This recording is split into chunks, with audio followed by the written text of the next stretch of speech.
মাছ ভাজা হচ্ছে।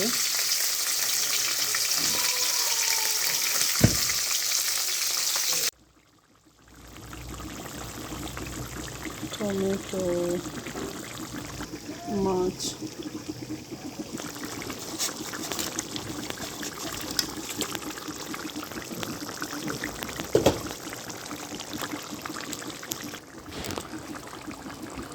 টমেটো দিয়ে কার কার পছন্দ মাছ? আমাদের খুব পছন্দ, আমরা প্রায়ই খাই। টমেটো দিন আসলে আমাদের এটাই খাওয়া পড়ে বেশি।